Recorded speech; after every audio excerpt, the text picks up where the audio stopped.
Hello everyone, आज मैं बनाने वाली हूँ बहुत ही टेस्टी आलू मटर की सब्जी और इसे हम कुकर में बनाएंगे तो यह झटपट बन जाएगा। तो चलिए इसे बनाना शुरू करते हैं।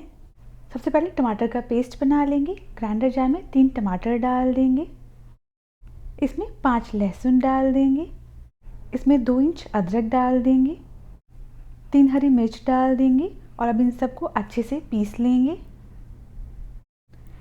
इसके बाद कुकर में तेल गरम होने देंगे। तेल गरम हो जाने के बाद इसमें 2 तेजपत्ता डाल देंगे, 1 इंच दालचीनी, 3 लौंग, 8 काली मिर्च, 2 हरी इलायची, 1 काली इलायची, यह ऑप्शनल है, आधा चम्मच जीरा डाल देंगे और अब इन सभी को एक बार चला लेंगे। इसके बाद इसमें 2 बारीक कटे हुए प्याज डाल देंगे और अब इन्हें तब तक पकाएंगे जब तक जो प्याज हैं वह थोड़े लाल ना हो जाएं। प्याज को बारीक काटने से जो फाइनल ग्रेवी बनेगी उसमें बिल्कुल भी प्याज के पीसेस नहीं दिखेंगे, प्याज अच्छे से मेल्ट हो चुका होगा। ये देखिए प्याज थोड़ा लाल हो चुका है, इसे बहुत ज़्यादा लाल नहीं करेंगे। इसी स्टेज पे इस पर हम 3 कटे हुए आलू डाल देंगे, इसे 2 से 3 मिनट के लिए पका लेंगे। ऐसा करने से जो आलू है वो थोड़े कुक हो जाएंगे और ग्रेवी में इनका टेस्ट बहुत बढ़िया आएगा।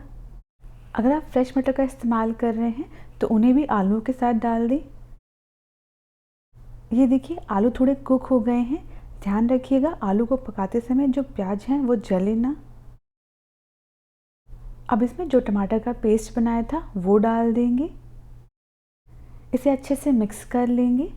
आप चाहें तो टमाटर पीसते समय उसमें 7-8 काजू डाल सकते हैं, इससे जो ग्रेवी है वह काफ़ी क्रीमी बनेगी।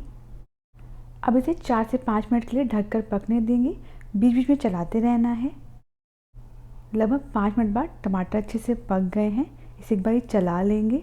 टमाटर ने साइड से ऑयल भी छोड़ना स्टार्ट कर दिया है। अब इसमें मसाले ऐड करेंगे। 2 चम्मच धनिया पाउडर, 1/4 चम्मच हल्दी, 2 चम्मच कश्मीरी लाल मिर्च पाउडर डाल देंगे, इससे कलर बहुत बढ़िया आएगा। अब इन सारे मसालों को अच्छे से मिक्स कर लेंगे। मसाले अच्छे से मिक्स हो गए हैं। अब इसमें आधा कप मटर डाल देंगे। यहाँ पे मैं फ्रोज़न मटर का इस्तेमाल कर रही हूँ। अगर आपके पास फ्रेश मटर हैं तो आप उन्हें आलू के साथ ही डाल दें।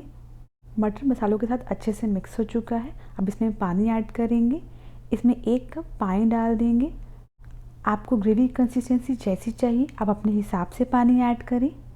सारी चीज़ें अच्छे से मिक्स करने के बाद अब इसमें स्वाद अनुसार नमक डाल देंगे। मैं इसमें गरम मसाला नहीं ऐड कर रही हूँ क्योंकि ऑलरेडी इसमें काफ़ी सारे खड़े मसाले ऐड किए हैं। आप चाहें तो गरम मसाला ऐड कर सकते हैं। अब कुकर का ढक्कन लगा देंगे और 1 सीटी आने तक इसे पकने देंगे। 1 सीटी आने के बाद पूरा प्रेशर निकल जाए उसके बाद ढक्कन हटा देंगे। ये देखिए सब्जी अच्छे से पक गई है और इसका कलर भी बहुत बढ़िया आया है। अगर आप ग्रेवी को और पतला रखना चाहते हैं तो इसमें आप अपने हिसाब से ज़्यादा पानी डाल सकते हैं। लास्ट में इसमें थोड़ी धनिया की पत्ती डाल देंगे और इसे अच्छे से मिक्स कर लेंगे। इस आलू मटर की सब्ज़ी को गर्मा गर्म सर्व करें, रोटी, पूड़ी या पराठे के साथ या इसे चावल के साथ भी सर्व कर सकते हैं। अगर आपको ये रेसिपी पसंद आई हो तो प्लीज़ मेरे चैनल को सब्सक्राइब करना ना भूलें।